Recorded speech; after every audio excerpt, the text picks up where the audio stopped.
Hello everyone, welcome to our Egyptian online seminar group. First, keep your microphones off, then if you have any questions, you can ask our speaker during his presentation or after his presentation. I have great pleasure of welcoming dear Professor Fabrizio Ferri.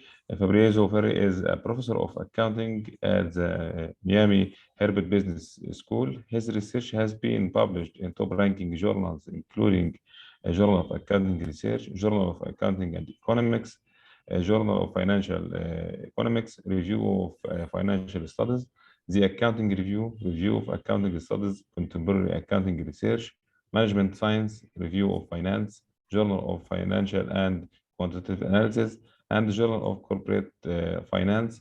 He is currently an editor for the Contemporary Accounting Research and associate editor for the Management Science and member of the editorial board of the Accounting Review, the Journal of Management Accounting Research, and the Journal of Law, Finance, and Accounting. He received an outstanding review award from the Accounting Review and an excellent in reviewing award from the Journal of Accounting Research. He is a research member of the European Corporate Governance Institute. Now we will start our seminar with dear Professor Fabrizio Ferri. Thank you, Mohammed, first of all, for organizing this. Thanks for the people in attendance. I know that 2 years of COVID is so hard to get on the webinar.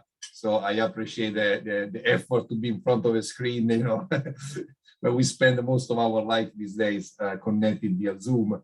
But I also want to say, first of all, Mohammed, congratulations for putting together this initiative. This is really great. I kind of witnessed this through time, attended a bunch of the seminars. It's great entrepreneurial spirit to allow your community to engage with everyone else and take advantage of an opportunity during a time of a lot of distress. So that congratulations to you for doing this, and you know, if anything we can do to support, you know, stay in touch and let us know. So I present a study called Virtual Shareholder Meetings. It seems quite a good fit given that we're in a virtual webinar. It's a study co-authored with my colleagues Francois Brochet at Boston University and Roman Cicilla here at the University of Miami. I'm Fabrizio Ferri from the University of Miami. You can see the big symbol of the University of Miami behind me. You know, we do it with the hands, the U. And the study is currently under revision for a journal, so it's a good time to get feedback. Okay. So before I get into the research question, I need to provide some institutional details about the setting. And by the way, as Mohammed said, feel free to jump in with questions using the chat. You know, he's going to monitor it, or just, you know, unmute yourself and ask questions at any point in time. So I want to give a little bit of background on annual shareholder meetings in general, at least in the US, okay, since we have an international audience. The annual shareholder meeting is mandatory in the United States. So every company has to hold a meeting every year. So in that sense, it's actually the only mandatory form of interaction between a company and shareholders. There are many other forms of interaction, but those are all voluntary. And this is one is mandatory, is disciplined usually by state laws. You know, stock exchange regulations also require it, federal laws require it. And the process is basically as follows, okay, at least for the US. Before the meeting, shareholders receive a document called proxy filing, DEF 14A in the SEC language, with the agenda for the meeting. Okay? And then through the meeting, the management goes through each item on the agenda. Okay? And typically the items are director elections, management proposals, and shareholder proposals. Okay? So each of them will be discussed at the meeting. Now, we shall see that firms very often provide a business update as well, and a little presentation of how the business is going. This is actually optional. It's not mandatory. Okay, so the only part that is mandatory is going to the agenda items. Also, a lot of firms have a Q&A session open to shareholders, where shareholders can ask questions to management. Again, this is optional. It's a voluntary choice to have it or not to have it. Okay, it's not required by any law. During the meeting, shareholders, going through the agenda, shareholders can ask questions and they can have the right to vote. Now, as a matter of fact, the vast majority of votes, meaning like 99%, 99.9% of the votes are cast before the meeting electronically through, through voting infrastructures, the voting platforms that are available. So only a handful of votes are typically cast during the actual meeting, but the option to do so has to be available. Okay. So now, what do we know about shareholder meetings from prior research? Not very much, in the sense that shareholder meetings have always been examined mostly because of the voting. Okay, so there are studies that look at closed votes on shareholder proposals at the meeting and things of that sort. But there's not really much research on what happens during the meeting, other than the fact that there is a vote. Okay, so it's a little bit an understudied topic, and I'll go back to that a little later. Now, the other thing is important to know for this project is the format of the meeting. Now, typically, especially in a pre-COVID world, we are used to show the meetings to be in-person meetings. Okay, so the companies organize the meetings usually at their headquarters, or they rent a facility in a hotel or in some conference room. And what we know about these meetings is that generally they're not very well attended. For most companies, it's just a few dozen shareholders that show up. They tend to be local retail shareholders that that are kind of close to the company because it's part of the community. Employees who share in the companies attend the meetings, but there's not a lot of attendance at these meetings. Okay, so now you might read in the press a few cases where there is a great attendance, like the Berkshire Hathaway meeting with Warren Buffett, or some other meetings where there's a lot of events around the meetings. There are panels, there are festivities and so on, but those are really like 5-6 companies here who do these big events. Okay, most of them are not well attended. Now, what is a virtual meeting? A virtual meeting is a meeting where shareholders can participate exclusively online. Okay, so exactly the same way you guys are doing today. But to qualify as a virtual meeting, the shareholders must have the right, they must be able to attend the meeting online, submit questions online, so they need to be able to participate, so to speak, and if they want, to vote during the meeting. Okay. Now, there's also another option called the hybrid meeting, which is basically an in-person meeting, traditional meeting, plus a virtual option, meaning you can have some shareholders at the meeting and others connect online. But again, they need to be able to submit questions and to vote during the meeting. Okay, so that's kind of the format here. Now, what we know, of course, is that COVID-19 forced thousands of firms all over the world to hold the virtual shareholder meeting. But what people don't know much is that actually virtual shareholder meeting existed before COVID. Okay, so let me show you some data from the United States. So the phenomenon started in 2000 when Delaware was the first state to allow virtual or hybrid format for annual meetings. They did that essentially in response to the growth of the internet. But as you can see, for the first 10 years, there was almost no virtual meeting. Why is that? Well, because to hold the virtual meeting is actually quite complicated in the sense that you need to have an infrastructure that recognizes whoever is logging in as a shareholder of record. So it's not just anybody can come in, ask questions, and vote during the meeting. Right? You need to know that it's actually a shareholder. So to have that infrastructure is actually quite difficult, quite costly. Not surprisingly, things changed when Broadridge introduced a platform for virtual meetings. Who is Broadridge? Is the company that in the United States essentially has the control over the proxy voting market. So they provide the infrastructure for proxy voting, the whole thing that we don't see that it happens behind the scene as far as how institutional investors can cast votes on dozens of companies at the same time during the proxy season. So Broadridge manages all of that. So they do have essentially already the infrastructure to allow shareholders to log in, be recognized as shareholder of record, and so on and so on. So they figure like we can offer that platform specialized for virtual meetings, and they did that in 2009, and they started kind of promoting with their clients, the use of these virtual meetings. And as you can see that after that time, they started going up. And in 2019, before COVID began, there were about 300 companies holding virtual meetings in the US. In fact, in March 2020, before COVID started, there were already 400 meetings scheduled for that year. So there were basically about 60, 70 companies every year being, becoming new adopters of this virtual meeting format. By then also, many other states followed the example of Delaware. So about 30 states began to allow this format. Delaware is most important because most companies are headquartered there. But still other states also follow that example. Now you can also see in the green that the hybrid meetings have been fairly rare, and they stay fairly rare over time. Okay, I'll discuss that a little bit later and the implication for our study. So this kind of was the phenomenon of companies voluntarily adopting our virtual shareholder meeting prior to COVID. So what do we do in this paper? We essentially take a very exploratory approach and say, well, let's try to understand this phenomenon. What are the determinants? Why companies started using this format, and importantly, what are the consequences? What are the effects on their annual meetings? The motivation for doing so is that it seems an potentially interesting innovation in the area of communication with shareholders. We are very interested in every form of communication with shareholders, whether it's whether it's investor conferences, whether it's private meetings. The studies recently look at China and the use of these online platforms where shareholders can interact with management, ask questions, and so on. There is a good study by Charles Lee on this topic. And this, it's an area that is likely to become more common post-COVID. In our study, we look only at the first year post-COVID, but recent data showed that still in 2022, the majority of companies are still under a virtual format, and chances are that this format is likely to stay for at least some chunk of companies in the future as well, and maybe evolve over time. And then the motivation is that we don't really know much about these annual meetings. Actually, that's never been studied in general, regardless of the format. So we saw an opportunity here to fill this gap. Now, that's a kind of a general exploratory question, but we have two specific themes that we are trying to get, or two specific sub-questions. The first one is, are virtual meetings a case of poor governance? Okay, and we'll discuss in a second why that could be, or why critics have expressed this concern. And the second one is, does the virtual format change the information content of these meetings?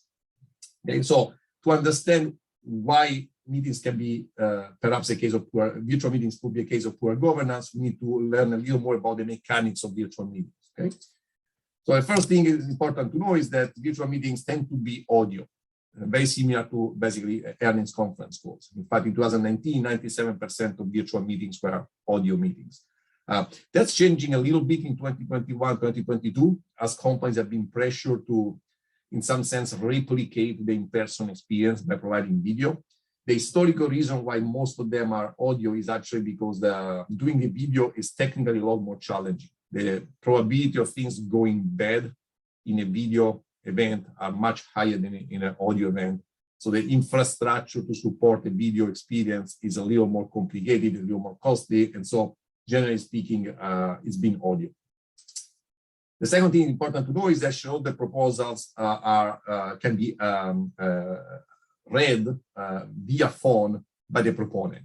So in some sense, this is very similar to the annual meeting where a shareholder proponent reads a shareholder proposal. Same thing here. They will be on the phone waiting for that time prior to the meeting. They will read the shareholder proposal. So the biggest difference with the in-person experience has to do with the Q&A session, the shareholder questions. Why is that? Well, because in the virtual meeting, because there's so many shareholders potentially asking questions, they are not going to be on the phone asking a question themselves. That would be very hard to organize and to manage the queue and so on. So what they do instead is they submit the questions via chat during the meeting. Okay, and there's a team of people who receive all these questions and kind of screens them in some sense, and then eventually management views the questions. Now only management views the question. In other words, other shareholders don't see the questions. So unlike our chat today, if you write a comment, all of you can see it. In the voting platforms that are provided for virtual meetings, only the management sees the question, and then the management reads the question aloud. So it's not a shareholder reading it, but it's management. Another feature, and I'll discuss the implication of that in a second. Another interesting feature that has not been noticed much is that when you log in, you can actually choose to stay anonymous, okay, if you want so, as a shareholder. Now, what are the implications of this? Well, let's think about now the potential benefits and costs of a virtual meeting. The argument in favor, the argument that Broadridge made to the clients for many years, is that you may get much higher shareholder attendance and reduce cost, right? This is the typical argument that when you open a proxy filing, the company will say we can increase the shareholder participation while saving both the company and investors time and money, right? Shareholders, are reluctant to travel to annual meetings because it's very costly to do so. It takes a lot of time, and a lot of meetings happen at the same time during the proxy season. So it's virtually impossible to be present physically in all of them. So the argument is that if you provide a virtual option, they will attend a lot more meetings. It's much less costly because you don't need to incur the cost of renting a facility, catering, all the logistics associated with, with a physical annual meeting. And so it saves money to the company. It also saves time to the company and to management. You don't need to fly the board members to the headquarters, and the management can essentially log in and move on without spending half day, going to the event and coming back and so on and so on. There's also some concern with being environmental friendly and these type of things. And, some of the companies that motivate their choice, they also basically say, look, if you look at our past 5 in-person meetings, we only have about 30 shareholders in each, and the meetings are fairly short. So what's the point of incurring all these costs for an event that is not very well attended anyway, and it's tends to be quite short, and so let's do it virtually. It's much more efficient, and we all experience those kind of efficiency arguments from virtual interactions. Now, what is the downside? And by the way, anecdotal evidence support the argument that there is much higher attendance in virtual shareholder meetings. Broadridge was not willing to share with us data on attendance because they actually have the number of people logging in each meeting. For confidentiality reasons, they don't want to share that information. But if you attended any webinar about virtual shareholder meetings, every single company says, we got a lot more shareholders participating in this type of meetings. That's an example here from AIG. Now, what is the arguments against? The arguments against that basically that shareholder rights are diminished. And there's 2 sub-arguments. The first one is that by not having a physical interaction, you lose what's called the power to embarrass management. And this is well synthesized in this quote, which is at the beginning of our paper by one of individual activists who tend to be, very active with shareholder proposals and with questions at the meeting, John Chevedden. In a letter to General Motors says, it's much easier to explain bad performance to a microphone than to be in front of real people, real shareholders, and that to explain to them the company's problems, right? Now, consistent with this idea of the power to embarrass as a motivator for management, prior literature suggests that there is a strategic timing on news around meetings. So there's a study by Dimitrov and Jane, basically showing that when a company has a good, poor performance during the prior year, they try to release good news right before the meeting in order to kind of look better, right before that interaction with shareholders. There's also an interesting paper by David Yermak, a finance professor at NYU, showing that when companies have poor performance or poor, or bad news, scandals, and so on, they sometimes seem to strategically change the location of the meeting to make it more difficult to attend, or to change the timing of the meeting to make it also more difficult to attend. So there is this sense that, if you have some issues, some problems, some bad performance, you kind of, prefer not to really have to show up in front of people, right? So that's kind of the argument. But there's a second argument that's probably a little more relevant to what we do and more specific about diminishing the rights, and that goes back to the Q&A activity that I discussed earlier, and the fact that it's done in the chat. So here the concern is that the virtual technology essentially can allow management to filter out uncomfortable questions or uncomfortable shareholders. Okay, and there's actually a good study by Miriam Schwarz-Ziv, available on SSRN, that documents some anecdotes of that with interviews to some specific investors and so on. So the idea is, management can cherry pick the questions or the shareholders. Okay, so if a shareholder has a history of asking kind of critical questions or negative questions, you may just, avoid reading their question, or you can just pick the ones that are, in some sense more favorable to the company, or they don't touch upon topics that are a little controversial or sensitive. They can also water down the questions because, remember, they read the question themselves. So, you can say, okay, there's a question about our dividend policy. Let me explain what we're doing, as opposed to read the exact language of the question that you might say something like, your, dividend policy makes no sense to me, or things of that sort, right? And in some cases, they may also simply say, well, there is a question on this topic, but, we are running out of time. We're going to post an answer on our website. Okay, which means that you reduce the impact of the questions because, nobody goes to the website a week later, 10 days later, looking for that answer and so on. So essentially, management of some control over the Q&A activity. There's also less opportunity for a back and forth. In a regular meeting, in-person meeting, you hold the microphone, you ask a question, the management answers, you can fight back, like in our seminars, right? When we are in person, we go back and forth on the same issue. When the question is placed in the chat, you don't have that option. The management reads the answer, and then they move to the next question. So yes, you could potentially ask a follow-up, but it has to get back in the line and, and maybe be read later on. And so that could be also diminishing the interactions. And then there is a concern that some shareholders are not comfortable with technology, especially perhaps, older retail shareholders who like to attend the annual meetings because they are local, because they are attached to the companies for having invested for many years. They just may not feel comfortable with using just the chat function, all these things, or they may feel like I go to the meeting because I want to have that instant reward, asking a question straight to a CEO, to a guy who's making $20 million a year, and I want to embarrass him, or I want to be tough, and I want to do it in front of other shareholders because it also makes me feel good, right? So to the extent that they don't see the virtual meeting as a rewarding experience, they may stop participating as well. Okay, so there is a lot of concern that essentially the virtual meeting, behind the facade of improved efficiency, may actually end up somehow reducing the managers' accountability to shareholders. That's basically the idea. So with that in the background, let's go back to our two questions I mentioned earlier. First one is, a virtual meeting a case of poor governance?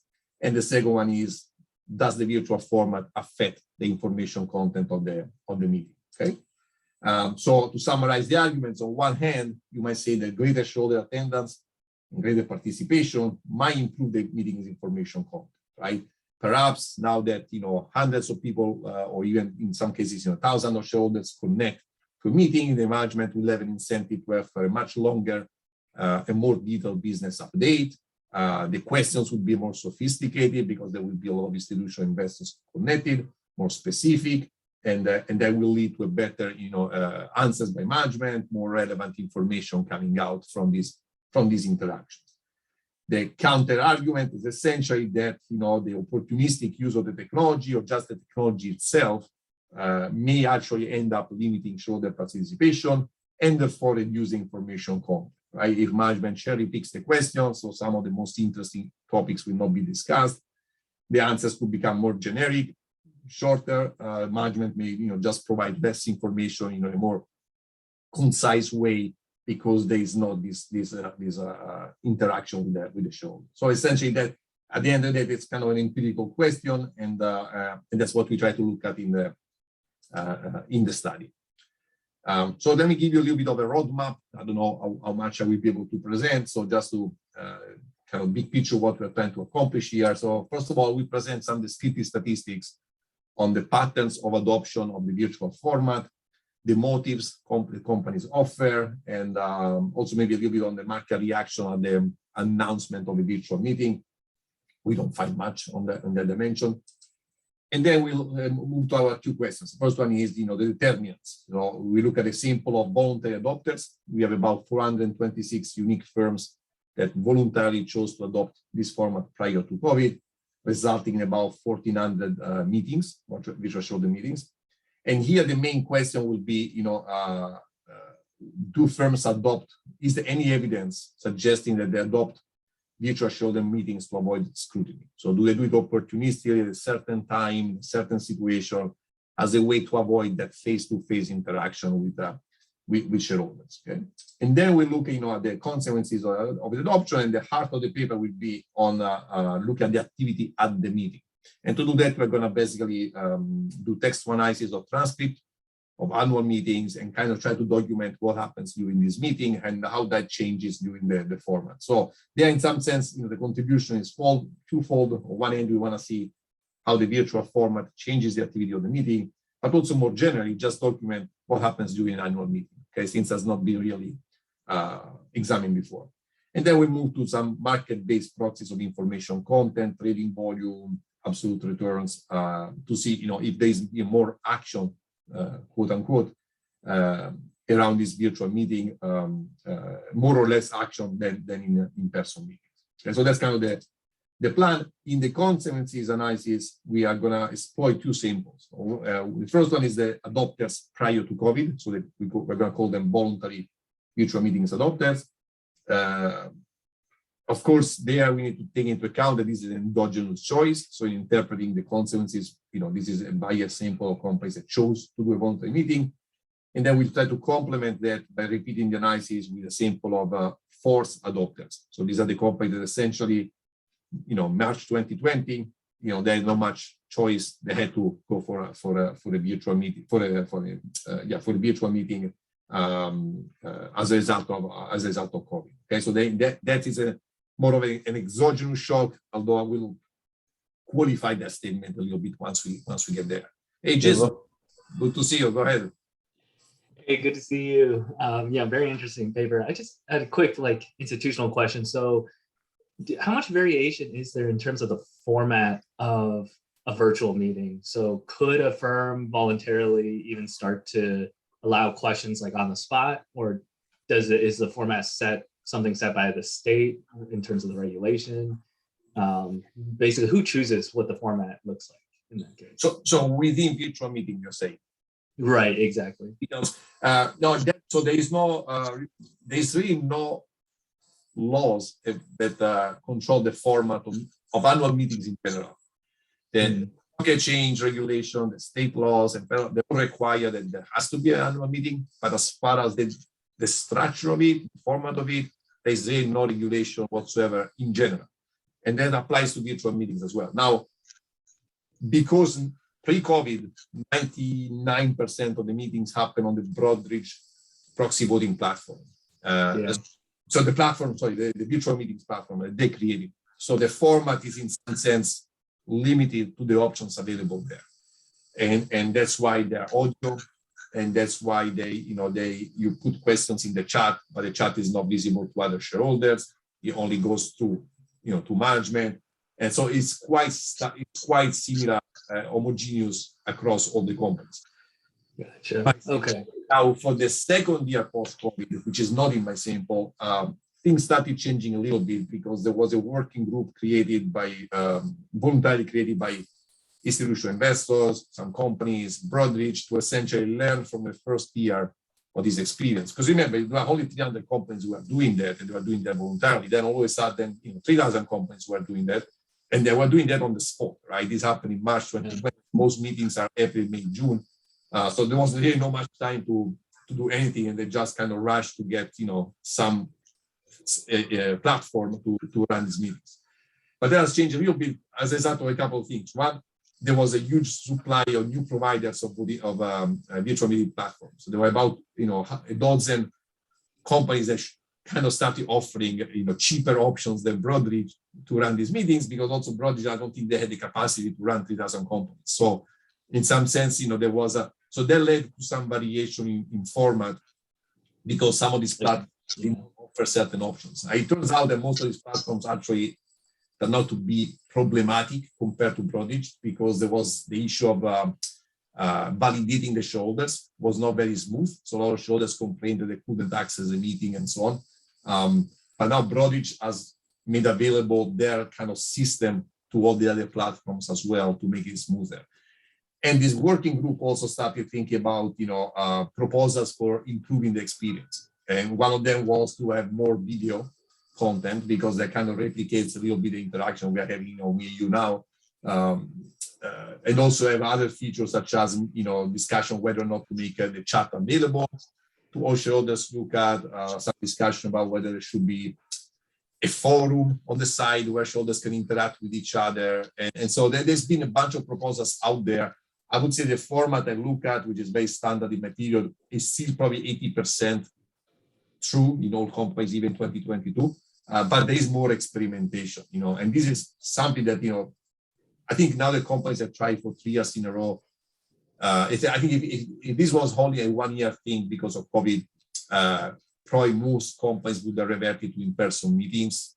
But because now people are quite comfortable with this, I see from the data that 70% of the companies are staying virtual this year, in spite of the fact that we're kind of back to semi-normal. So my sense is that this format will stay and then will evolve as people try to push for better use of technology to make it a little more fancy, a little more interactive, and these type of things. But in my sample period, there's really not much variation because it's one platform basically. Gotcha. Yeah. So I think that's interesting, especially because, like, to a certain extent, you could make the virtual meetings like as close as possible to emulating an annual or like an in-person meeting rather. But it sounds like, yeah, it just comes down to what Broadridge had available for in terms of options. Yeah. At the moment. And I see a question in the chat, but I will answer that once I get there. Explain the research design. It's a question about what is there. Are you comparing companies, the same companies pre and post COVID? So yes, in some tests we are, but I will explain that in more detail. Okay, so that's kind of the study. So let's start with some discrete statistics. As I said before COVID, about 426 unique firms adopted the virtual format. So the first thing we look at is, was this a permanent adoption? It turns out that 346 companies, so about 75% or so, yes, once they chose a format, they stay with it, throughout the whole sample period. So they either go, virtual or they go hybrid, but they stay with it. But there is quite a bit of experimentation. For example, there is a bunch of companies, about 2019, that started with hybrid and then moving to virtual. So, we read the proxies. Most of these companies essentially wanted to test the technology while still giving the option to be in person, and then eventually they moved to virtual once they felt comfortable with the technology. There's also some companies that started with virtual only and then went to hybrid. They don't explain why in their proxy filings, but we suspect probably some investor pressure, that we're not happy with not having the option to attend in person, especially local shareholders. So they kind of went back to hybrid. There's a group that I call the temporary users. These guys basically went from they adopted, but then they went back in person. And probably some dissatisfaction with the technology. There are some early anecdotes that things didn't work out very well, so these shareholders were not happy, so they decided to go back in person. And then there's a group I call the switchers that kind of do a little bit of everything. They start virtual, they go in person, they go hybrid. It's unclear exactly what they're doing. Perhaps they go back in person when there's a specific meeting where they really want to be in person, and for other meetings they choose other format. But there is a very small number of companies, and some companies only use it for one-time special meetings. Maybe because those are, it's faster to set up a virtual meeting at the last minute. If you have some important special meeting, it's less costly to do it. You get more attendance and so on. So overall, it's kind of, in general, it's a permanent decision, but there is some degree of experimentation, as you would expect with the new technology, with companies kind of trying it out and see what works and what doesn't. Okay? Now, in terms of our sample, so the next question is, what are the determinants of the choice to adopt a virtual meeting? So we build the sample as follows. We start from those 426 companies, resulting in 1,400 meetings. We match with CompuStat, all kind of databases for the data we need. We focus only on companies that are in states that in that year allow the virtual meeting format, so that we are comparing apples and to apples. Of course, if you didn't have the option to use virtual, obviously you couldn't choose to do it. And there is, this is about 1,000 meetings and 310 companies. Some basic summary statistics. The thing that kind of is very visible right away is the hybrid firms, meaning firms using a hybrid format are much larger, in terms of total assets, about 3 times larger than the other companies. This kind of makes sense because the hybrid is the most costly format, right? Because you incur the cost of an in-person meeting plus the cost of setting up a virtual meeting. So these tend to be large companies that feel like, we just want to give all the options out there. But even the virtual meetings are a little larger than the in-person companies with in-person meetings. So because of the evidence shown so far, first of all, we're going to only focus on virtual meetings, firms with virtual meetings. Okay, so we're going to exclude in the rest of the analysis the hybrid meetings, mostly because, as I showed earlier, the hybrid is really just a step toward going virtual eventually. So a firm here that has a hybrid meeting is not because they chose to stay hybrid in the long run. It's usually because they want to test the technology before kind of removing the in-person component. So eventually they're going to go virtual. So we focus on firm years with the virtual meetings. And then we build a year and size match sample of companies with the in-person meeting. Okay, so that are similar size in a state that allows virtual in the same year. Okay, and we compare these two groups. These are some univariate comparison. 886 meetings virtual, 886 in person. Match exactly on size. And what we see here, well, the main question here was, if you remember, was do companies seem to behave as if they adopt virtual meetings when they want to avoid scrutiny, when it's kind of a convenient thing to do? So, for example, we look at the stock returns, we look at media sentiment, whether the company had litigation recently, whether the last meeting was especially contentious. By contentious, we mean there was a close vote on some shareholder proposal, there was a negative ISS recommendation, there was some kind of, controversial matter at the meeting, whether the next meeting is going to be contentious, using the same definition, are you adopting a virtual format when you know already months ahead of time that this meeting is going to be a especially controversial one. Does the board independence differ, institutional ownership? And as you can see, essentially, we find that none of these things load. So it doesn't look like these are companies that adopt a virtual meeting because of some specific concern with their performance or with the controversy, happening at the meeting or expected to happen at the meeting. We also get some support, at least in the univariate test, for the cost savings argument. That's very hard to test directly because we don't have the measure of cost savings, but it looks like these companies have higher SG&A, a little bit lower profitability, so perhaps they are under a little bit of pressure to cut costs. And we also find we have this variable called engagement that essentially combines different measures of propensity to engage with shareholders, such as investor conferences, providing management forecast. So being in some sense a more transparent, more engaging companies, and we find that those companies are more likely, a little more likely to adopt a virtual format. So they might view a virtual format as just one more way to engage and embrace the communication with shareholders. And tech companies are unsurprisingly more likely to embrace virtual format, especially early in the sample period, because mostly tech companies doing this because they wanted to project the image of being, tech savvy and so on. So that kind of makes sense. We find similar results in regression analysis. I will spare you all the tables with the details. You can see the paper online. But bottom line, as far as the determinants are concerned, it doesn't look like there's any obvious evidence that they are trying to avoid scrutiny and kind of run away from shareholders because of performance or governance problems, at least not based on our metrics.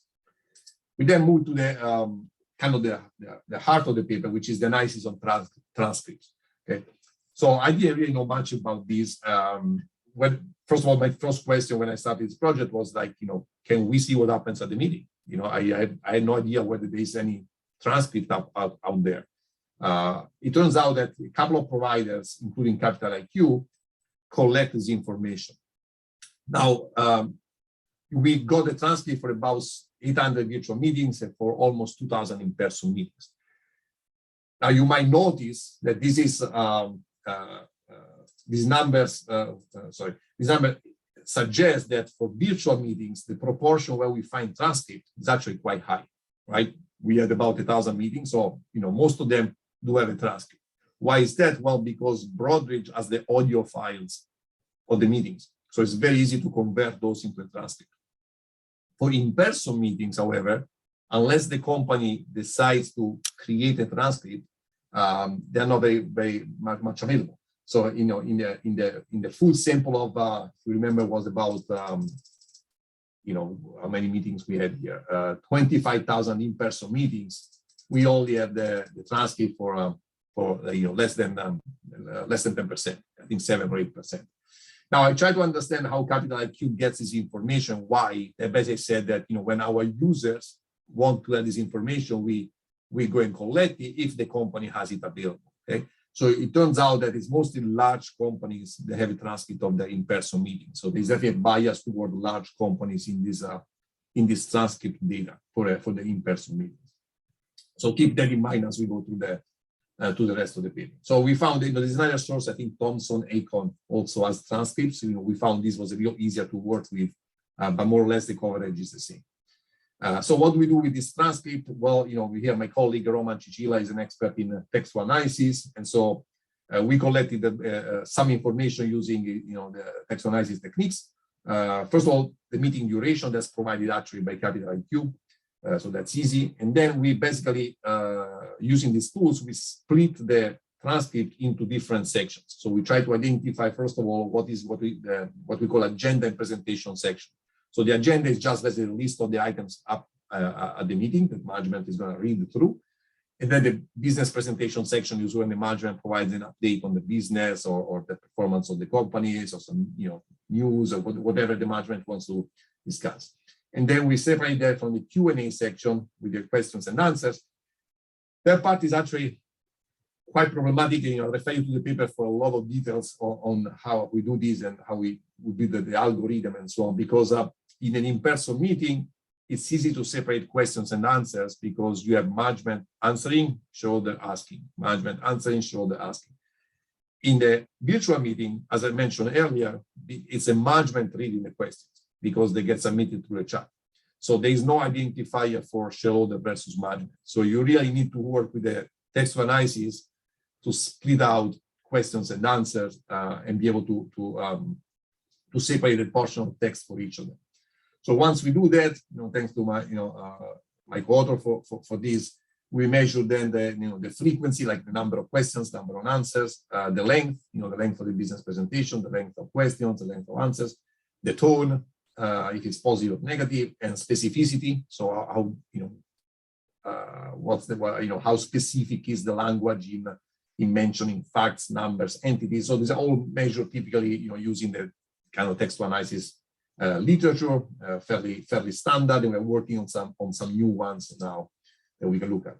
And then we actually did a pretty intense validation in hand collected sample. So where we actually read hundreds and hundreds of meetings and brought down the number of questions, number of answers, and so on, to make sure that our textual analysis, our algorithm is truly capturing these things well. And there's an appendix with excruciating amount of detail about these things, and I think it works. It works quite well, and so we are happy with what we're able to get from this data.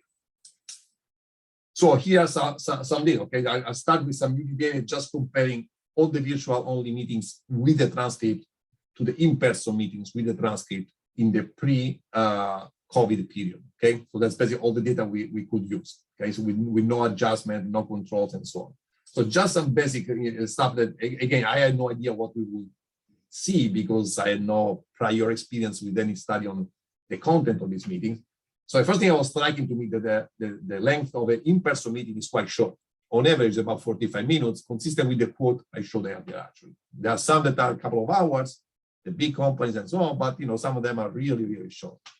The virtual meetings, on average, are even shorter. It's only 15 minutes. So they are really very, very short for a lot of companies. Okay. So, and the difference, of course, is very significant. Then we try to see, okay, why are they so much shorter? Okay, so let's look at the agenda and presentation section. As you can see here, A&P length, it's much shorter in terms of number of words, and the main reason is that while 85% of in-person meetings, so most of them do have a business update from management, virtual meetings, only 42% the management offers that business update.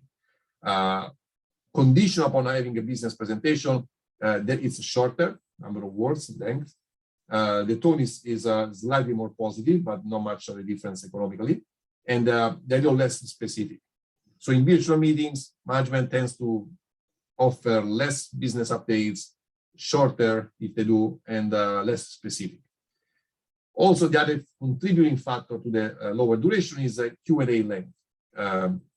Overall number of words much smaller, you can see, by almost 1/5. Number of questions, 0.9 versus 2.8 in in-person meetings. And this is unconditional. Then we take, okay, let's look at the frequency of having a question in the first place. Okay, so we call that active Q&A. If a company has at least one question, about half of the in-person meetings have an active Q&A. Only 22% of the virtual meetings have an active Q&A. Okay, so that explains why they're shorter. Condition upon having a question, they still are overall shorter because they have less questions, 4 versus 5.7, and somewhat shorter questions.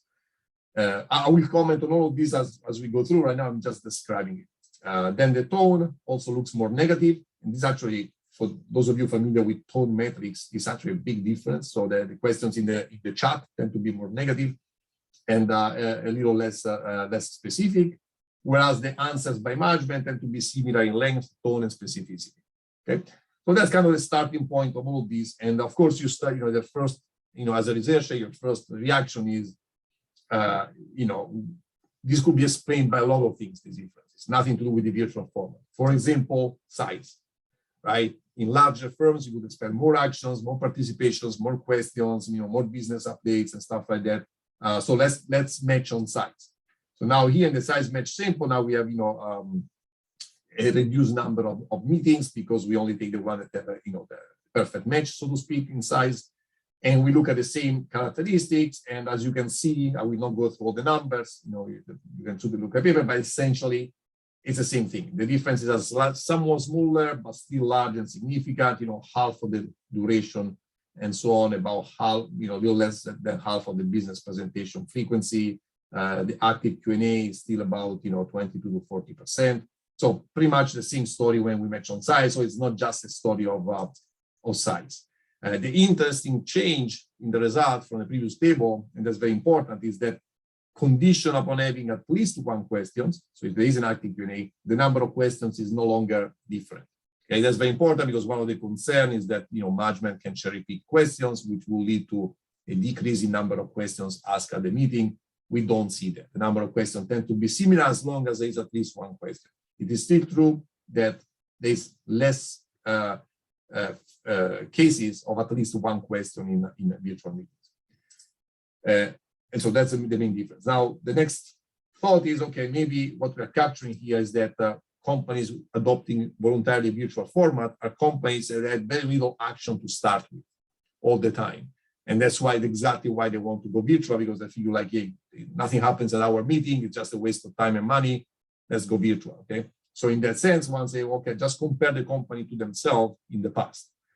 Now there the sample gets smaller because, as I mentioned earlier, for the in-person meetings, we don't have the transcript in the vast majority of cases. Okay, so we only have 150 companies with virtual meeting where we can see their in-person meetings prior to going virtual. So this is the same company, just different times. And by and large, the results are the same, meaning the differences persist. Shorter meetings, lower likelihood of business presentation, not as much as before, still lower frequency of having at least one question, but same questions, condition upon having at least one, still more negative tone in the questions and so on. So that kind of suggests it is not just an inherent firm characteristic that led them to choose the format. It seems something to do with the format itself. Now, in additional analysis, we do, everything I show in multivariate regression, where we control for the usual suspects in terms of firm characteristics, but more importantly, we control for meeting characteristics, right? Number of shareholder proposal, which might drive the number of questions at the meeting. How many contentious items were on the ballot, with negative proxy advisor recommendations and so on and so on. All those things that could drive those variables. Again, we will refer you to the paper for details, but essentially it's the same results. Another important analysis we do that we ended up being pushed in Appendix 4 is to examine what's called the rules of conduct. And again, this is something that, before doing this project, I really didn't know much about the dynamics of meetings. And I have to thank a guy that actually is a kind of one of those people that goes to the meeting and certifies the votes. He has attended personally or through his firm like 20,000 meetings over the years. So he walked me through a lot of these things. But there are some very specific rules of conduct in meetings. For example, there is usually a fixed time for Q&A. So when you arrive at the meeting, you get a piece of paper that says, today our Q&A session will be up to 30 minutes. There is usually a cap to the questions each shareholder can ask. And this is done in order to allow multiple people to ask questions. So there is usually a limit of 1-2 questions per shareholder. Duplicate questions cannot be asked. So management can avoid answering a question that essentially was already asked before. Okay? Also irrelevant questions, meaning nothing to do with somebody complains that, I don't know, their share certificate, also some personal grievances or things that have nothing to do with the business of the company, and they just want to talk about it. They cannot be asked. Okay, So there's all these little rules to make sure that the meeting is smooth, so to speak. And so one concern we had was that maybe what we're capturing is a differential enforcement of these rules. Perhaps in a virtual meeting, it's much easier to enforce them, right? If you have only 20 minutes for Q&A, you look at the clock, say time is over, we take the other questions offline, and you just close the meeting. In an in-person meeting, that might be hard to do because you got people, in line in front of the microphone, and it might be hard to tell them, just go sit again, right? So you tend to let things go a little more. And so we thought that maybe that can affect the results. So we do quite a bit of hand collection to see how often this could be a problem in meetings. It turns out, there's 1 or 2% of meetings where we find that these type of things become a binding constraint. So we don't think it drives any of the results. And again, there's a good appendix with all these details if you're interested. So let me step back from all these, details and say, what do you learn from the transcript analysis? In my view, there were 3 things that were, more important. The first one is that it's clear that virtual meetings are less likely to have a formal business presentation, and when there is one, it's shorter and more generic. However, this cannot be driven by the virtual format, right? By virtual technology, because it's a choice on management. There's nothing about the format that prevents you from doing a business presentation, right? And so this is just a management choice.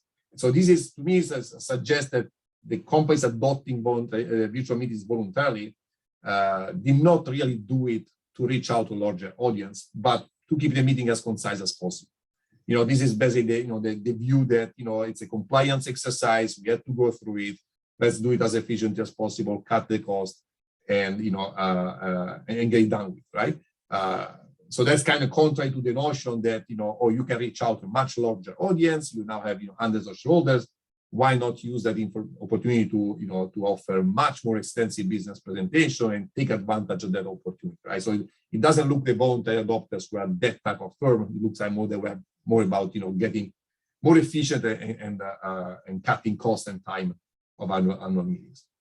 The second thing that is consistent across the results is the questions are shorter and more negative in tone. We think that has to do with the technology itself. The fact that you write in a chat probably allows you to be more concise. You have to write down a sentence with a question as opposed, and probably there's also limit, I don't remember how many words in the Broadridge chat. When you hold the microphone, you tend to go and go on and on and on. I mean, you can see that in our seminars, people keep talking when they ask questions, because if we had to write the question, it would be a much faster seminar.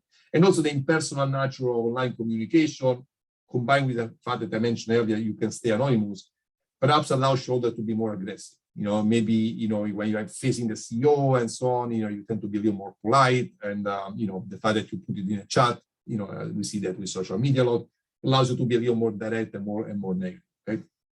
So that's, that could be viewed as a positive thing, perhaps, that there's a more candid conversation, so to speak.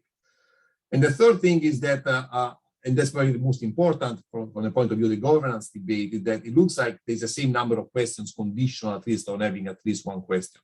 So for companies where there is some active Q&A, that doesn't seem there's a big change. So that seems inconsistent with the cherry picking story that would have predicted a decrease in number of questions because all the bad ones or the tough ones would be ruled out. And inconsistent with that story is also the fact that the questions are more negative, right? If you're cherry picking, you will pick the most positive stories, and the property of the answers are also unchanged. Again, if the management is just trying to avoid the interaction, you will see shorter answers or more generic answers. We don't see that. Now, there is a big caveat in this interpretation of the result is that we don't observe the questions submitted in the chat. We only observe the questions read by management during the meeting because that's in the transcript. And so it is possible that there is actually more questions submitted in virtual format, and they could be even more negative than the one we observe, but just they don't make it into our sample. That said, we benchmark our average data with some Broadridge publication that reports the number of questions submitted in the chat, and is very close. It's essentially the same 5.5, 5.7, and so on. So it doesn't look like that's a concern. Now, of course, it remains true that is lower frequency of at least a question in the first place. So that part is still something we don't have a clear answer for. But one thing we notice is that these companies that basically have lower frequency of active Q&A when they go virtual it was companies that had very few questions to start with, 1.7 on average. So it's possible that these companies had only 1 or 2 questions at the meeting, typically asked by local retail shareholders, and those guys, no longer attend the meeting in a virtual format, or they stop participating because they don't feel like it's rewarding. And so those are the guys, the companies that essentially go from very little activity to zero activity. But conditional upon having some level of activity doesn't look, this is a big change. Now, one way to interpret that is, okay, the governance concerns have been exaggerated. Yes, there have been a few anecdotes, maybe of some investors that could not ask their questions, but by and large, the meetings are running as usual. On the other hand, another way of reading this information is that it's a disappointing result. Disappointing in what sense? Well, because the whole premise of the virtual meeting was like, okay, now that we can have, 500 institutional investors logged in, instead of having, 20 retail investors at the meeting, there will be more action. There will be more questions, more participation. And so we, perhaps we're expecting to see 20 questions, 30 questions, and much longer business presentations and so on. So in that sense, the promise of the virtual format as, creating greater engagement hasn't shown up yet, at least in the pre-COVID period. We then do the analysis, essentially the same thing with the forced adopters. So these are the companies that essentially in March 2020, they had to switch to a virtual format, and they basically stayed with that format throughout the whole proxy season. About 2,000 firms had to do that. Now, on one hand, this is appealing from an identification perspective because it's an exogenous shock. Obviously, nobody could predict the COVID. But we want to downplay a little bit, how good it is in the sense that it also has some disadvantages. And that's why we think it's still important to look at the voluntary adopters as well. The first one is that, as mentioned to Jason earlier, there was little time to adjust to the new technology. So essentially, there was, for most companies with a meeting in April and May, they had, 1 month, maybe 2 months to set up this thing and see how it worked and make sure that it was, smooth and running well. At the time when there were bigger concerns, right? I mean, the early months of COVID, obviously everybody was much more concerned about disruption to the business, disruption to personal life, and so on and so on. Also, during COVID, as I mentioned earlier, about a dozen different providers of virtual meetings platform showed up with different functionalities, with a lot of flaws. In fact, in the paper by Miriam Jouazi that kind of documents all these problems, the vast majority of them, really almost all of them, were on a non-broad reach platform, which were not well equipped to manage these meetings. But finally, and most important is that, yes, it's an exogenous shock, but a lot of the things we're looking at are still endogenous choices, right? So the choice to cherry pick questions and to basically screen out some questions, it has nothing to do with COVID and the forced adoption. You can still decide to do it or not to do it. The choice to offer a business presentation is endogenous. You might have a virtual format imposed by COVID, but you still can decide whether or not to have a business presentation. So there is no direct implication. So it's only really for some outcomes like the negative tone of questions and so on, that maybe the exogenous shock can help.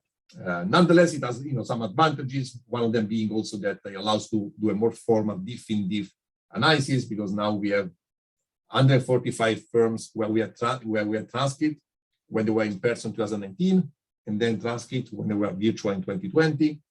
And about 129 firms that were already virtual. That's from the sample of voluntary adopters, and they stay virtual during COVID, of course. Okay, so we have a control group that stay virtual and a treatment group that went from in-person to virtual. And we essentially do the same analysis we did earlier, with the same variable. As you can see, the meetings are still a little shorter in a diff-in-diff setting, by about 10 minutes. And when we look at differences, though, here now it gets interesting because, for example, the business presentation, now there's no longer differences. The frequency of business presentation, their length, their tone, their specificity doesn't change when a company goes from virtual to forced relative to a control group that stays in the same format. Okay, so any effect of COVID is taken care of because both set of companies were exposed to COVID, but there is not much difference there. The Q&A section, no difference in Q&A activity. In this forced adoption group, even the frequency of active Q&A doesn't really change much. The length, number of questions, really kind of the same as usual. it remains true that there are shorter questions and more negative. And that's kind of consistent across all the tests, and and it's quite significant as far as the tone metric would suggest. We do the same result in a univariate analysis with a size match sample to account for size, and then we do the regression analysis controlling for the meeting characteristics, all those things we discussed earlier. Essentially same result. So how do we combine these three findings with the three insights from the voluntary sample? Well, essentially, altogether, what they tell us is that, yes, virtual meetings are associated with less frequent, shorter, and less specific business presentation, but only among voluntary adopters, suggesting these are endogenous choices. So these have nothing to do with the virtual format. It's just, companies, management at those companies, probably they view the annual meeting as a compliance exercise to be done as cost effectively as possible, shorter possible time. So they just cut out, some of the business updates, which, by the way, by cutting the business update, probably you also reduce the number of questions because you have less information given to shareholders that they can ask questions about. But we don't see that in the forced adopters. The forced adopters, they kept doing the business presentations, they always do. So there is no negative consequence from the fact that, do it virtually. It remains true that questions are shorter and more negative. That's true in both adopters and forced adopters. That's why we tend to see that as the effect of the online technology. Maybe not a good thing, but definitely there is that effect. And we don't see a reduction in Q&A activity for both types of adopters, except that there is that it's more frequent to have no activity, zero questions among voluntary adopters. And I try to explain why we think that happens there with retail shareholders and so on. And the answers length and specificity also doesn't change in both groups. So again, that seems inconsistent with management exploiting format to limit interaction with shareholder or to diminish shareholder rights. That doesn't mean some anecdotes are not real, but it doesn't look like in a large sample is something that we should be too concerned about. We look at information content of meetings in terms of market-based proxies. We use abnormal trading volume and absolute abnormal returns. Here again, the prediction would be on one end, because we documented lower activity at the meeting, lower likelihood of presentation, more generic, less, shorter questions and so on. There could be less interesting information, less, relevant information at the meeting, and so there could be exhibit lower information content. On the other hand, the greater attendance, even if the information content doesn't change, just the fact that there's more people attending and listening into the meeting, and should result in more shareholders using that information for trading, and perhaps also the fact that the questions may be more aggressive, perhaps more sophisticated. Right? We don't measure that, but we know that most of the increasing participation comes from institutional investors attending these meetings. So there could be potentially more kind of insightful Q&A sessions, and that could result in greater information content. So both the information content and the greater attendance would predict, better questions as well, and greater attendance would predict an increase in market-based measure of information content. So once again, it's kind of an empirical question to look at. And here we do a similar format as before. Now the advantage is that we have a bigger sample because we no longer rely on having a transcript. For this, we don't need transcript. So we can compare virtual firms to all the in-person meeting out there. We can also do only a size match sample, and then we can look at the differences. And as you can see, we don't find much of a difference in this measure. You can also see that these are all significant. In other words, there is some information content at these meetings. This is a question always comes up, like, at the annual meeting, an important event to start with, right? And in some sense, it's a little challenging for us because there is not much research on annual meetings. So we are looking at the changing format, but there's still a question of what's your baseline, right? So it looks like, that there is some action there. And in fact, some other studies that not focus on annual meetings, but they reported some of these measures for annual meetings, they all find that there is absolute significant absolute returns, significant abnormal trading volume. So there's some information on this meeting that is moving kind of market participants, but it doesn't make a difference what the format is. We also look at the voluntary adopters. The first time they adopt from the year before, adoption to the year after adoption relative to a control sample of in-person meetings that stay in person. Again, we find no difference in the diff in diff, even though there is some action around these meetings, but doesn't change with the format. And then we look at the force adopters, about 2,000 observations here. And here as well, we don't see a change in the diff in diff. So overall, we don't see a significant change in information content, at least as perceived by market participants, as a result of the adoption of the virtual format. We rerun the same test, in regression analysis, similar results. So overall, what do we take from this exercise? On the question of whether this is a case of poor governance, we don't find evidence that firms adopt virtual meetings to avoid scrutiny. That was our determinants analysis. At least nothing. There is no smoking gun that is a company in trouble or under some pressure to change governance or performance problems and so on. The Q&A activity is largely unchanged. No much evidence so that shareholders' ability to ask questions or receive answers or detailed answers is really affected, even though there may be some specific cases where they happen. But on average, it seems that annual meetings will run quite well virtually as well. In terms of the information content, it's quite clear that voluntary adopters chose to provide less information. So it's not that the virtual format causes less information. It's really the companies adopting the virtual format are companies that have decided to make the meeting shorter, more concise, less costly, and so on. But in terms of forced adopters, they kept doing business as usual. They ran a business presentation with the same length, the same time, and so on and so on. There's a shorter, more negative questions. As I said multiple times, I attribute that to the online technology potentially. But overall, no change in market-based process of information content. Okay. In brief, there's less activity at the meeting in a virtual format. It's but not diminished shareholder rights and no loss in information content. So a positive read of this would be that it's a more efficient way of complying with the law while providing the same information to shareholders, allowing for greater attendance without diminishing shareholder rights, but also by essentially saving time and money for the company, for the investor.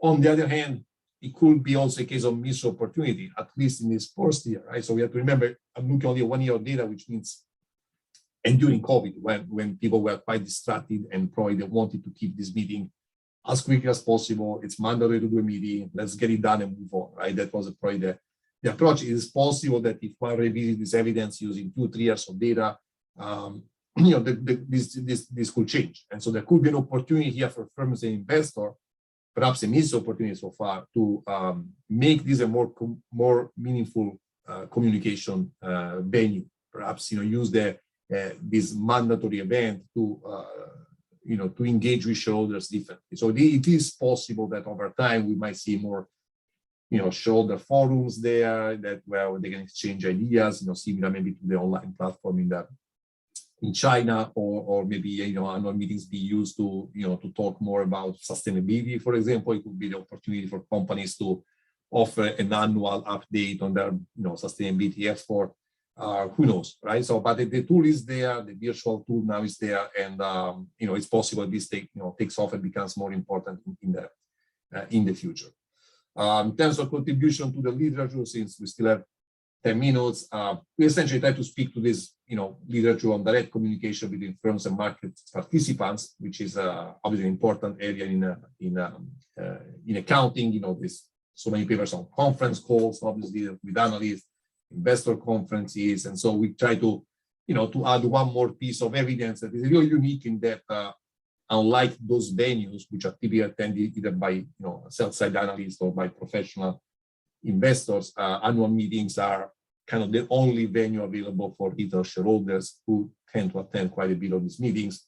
And so in that sense, an opportunity to look at not only a different venue, but also a different type of shareholders that otherwise is not really, does not have much direct exposure to the company.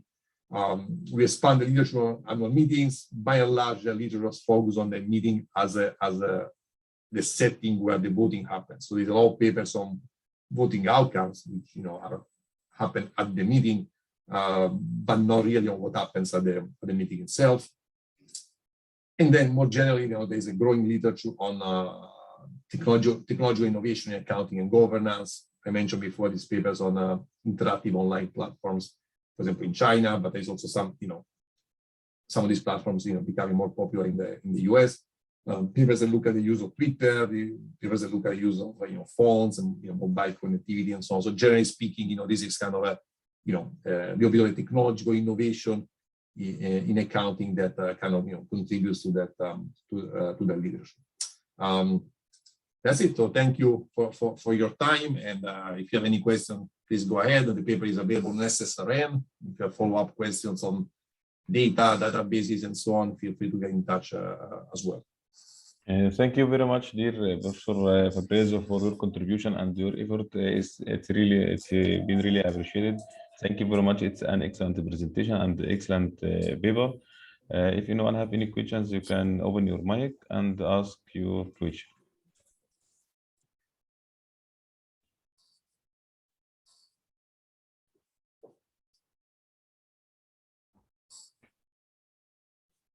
If anyone have any questions, you can open your mic and ask your question.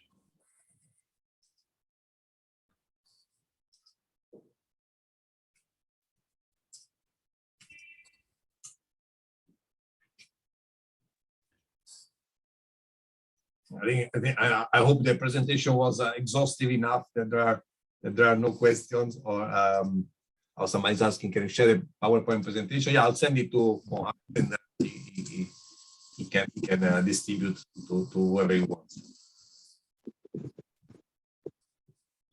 Are there any questions? Sir, one question I can ask. Yeah. Hello? Yes, sir. I'm from India, Mumbai. I wanted to ask whether the study was done with the different phases of COVID, or like only one phase, pre and post. Yeah, so here COVID was many cases. So here we only look at 2020. So that year was essentially everyone was forced to go virtual. Once you enter 2021, depends on the region of the world, depends on the region of the states. That there are cases where there was an option to set up an in-person meeting, or to set up at least a hybrid meeting. So that those hybrid meetings became more popular because, in some sense, you can still give the option to be in person. If somebody wants to show up with a mask and so on. And some of the institutional investors have expressed a preference toward hybrid meetings, which are very, very infrequent, as I show in my data early on, because they understand the advantages of virtual, you need to attend from a distance and so on, but they still like to have the option to be in person when it's possible to do so. So ideally, they want to have the hybrid, gives you both options. And companies that don't worry too much about the cost, most likely they will do that. So I think if you look at data in a couple of years, you will see a lot more hybrid meetings in the same point. It could be actually the dominant form. Now, of course, hybrid meetings help with participation because everybody can participate no matter how they want. So in that sense, they are the option. They do not help much with the cost savings argument, because obviously you need to incur the cost of setting up an in-person meeting, plus the cost of having the virtual meeting infrastructure. So from a cost perspective, they are not really a great option, but from the point of view of allowing participation without taking away anything, that's kind of what the Council of Institutional Investors would like to see companies doing. But we look at the first year where essentially there was no choice out there, and that was true pretty much worldwide. Although we only have data in the US, it could be interesting to look at other countries that, to the extent the transcripts are available, to see whether how this change in other regions, and so perhaps some of you guys can do that. Thanks for the question. Sir, also this study can be generalized for Indian context also. Can I study this for Indian firms? Yeah, you can study this for every country. I mean, we focus on the US mostly because we knew the databases, the transcripts, but it can be studied in other settings where it could have a different effect depending on how on the characteristics of the meetings to start with. Maybe in other countries there's a much greater in-person meetings, which might have a much bigger effect when you go to virtual or vice versa. So I don't know enough about the institutional setting in other places to make predictions of what one would expect to see, but for sure it can be studied in any other country in the world. Yeah. Sir, because I wanted to ask about the various phases, because in India, the second phase was more brutal. Many people died. The first phase was Corona was not that brutal or harmful. So in US, a lot of people died. So that can also relate to people stressed out during video conferences or meetings, their relatives dying or something. Yeah, for sure. Yeah. Yeah. Sure. There's a lot of variation across the world in terms of, whether lockdowns were mandatory, whether it was optional, whether there was, so one could try to exploit that variation. Yeah, I haven't thought about it yet, but yeah, for sure. Thank you, sir. All right. Thank you, guys. Thanks, Mohammed. I'll send you my presentation afterwards. Thanks, everyone else, and have a great day. Thank you very much, dear Professor Fabrizio. Thank you very much. Thank you, everyone joining us today, and thank you very much for taking the time out to present to us today. It's been really appreciated. It's an excellent presentation. Thank you very much, dear Professor Fabrizio. Thank you. Bye. Bye, guys. And I hope to see you soon in Egypt. Yes, I hope so. Can I have a question? He left. Sorry.